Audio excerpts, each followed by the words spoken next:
Kondisi kepemimpinan Gereja Indonesia.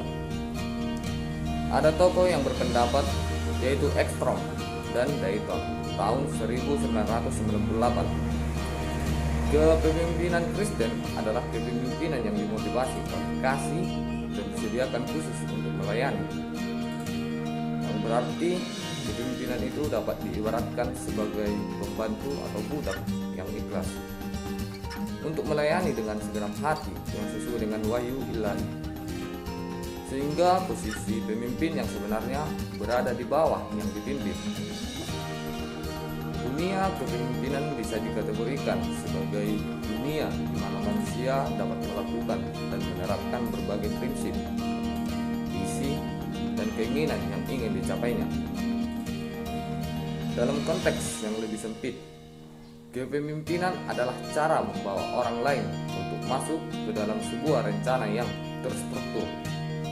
Rencana secara tiba-tiba tetapi memiliki jangkauan pemikiran yang cukup baik ke depannya, dan menghasilkan sebuah kerjasama dan kerja keras untuk mencapai sesuatu yang diinginkannya, baik perorangan ataupun kelompok.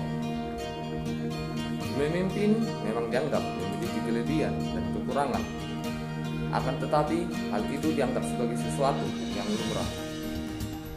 Seorang pemimpin dibentuk dari visi atau cita-cita yang ingin dicapainya. Jika berbicara mengenai kondisi kepemimpinan Gereja Indonesia saat ini, maka dari penjelasan di atas, saya memiliki 3 penilaian tentang kepemimpinan Gereja Indonesia saat ini, yaitu: yang pertama, authoritarian leadership.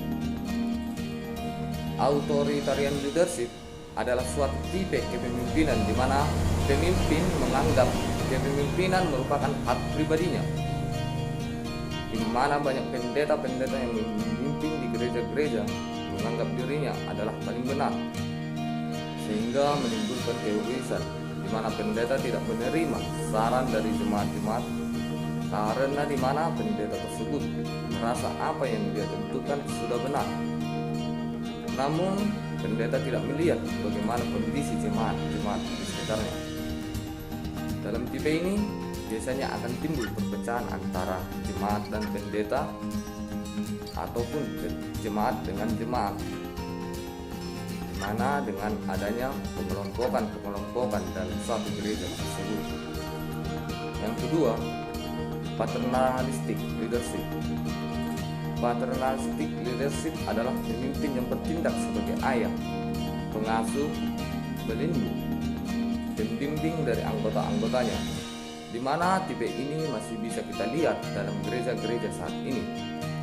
Namun tipe ini memiliki kelemahan dalam memimpin, seperti pemimpin lebih sering menganggap bawahannya sebagai manusia yang belum dewasa, sehingga pemimpin perlu mendidiknya, dan pemimpin di sini merasa lebih paling tua sehingga pemimpin itu harus dihormati.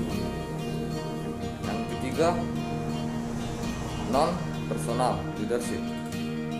Non-personal leadership adalah pemimpin yang secara tidak langsung mengadakan kontak dengan bawahannya, tetapi harus melalui jenjang hierarki atau subordinasi. Dalam tipe ini, di mana melakukan segala sesuatunya harus melalui tingkatan hierarki tersebut, sehingga tipe ini dalam pekerjaannya sangat lambat. Hal ini masih terjadi dalam gereja-gereja tertentu, di mana dalam mengurus keperluan jemaat harus melalui dari yang terendah baru sampai ke yang tertinggi dalam struktur gereja itu tersebut, sehingga menimbulkan perjumpaan langsung antara jemaat dengan pimpinannya susah, dan mengakibatkan relasi antara pemimpin dan jemaat itu tidak baik.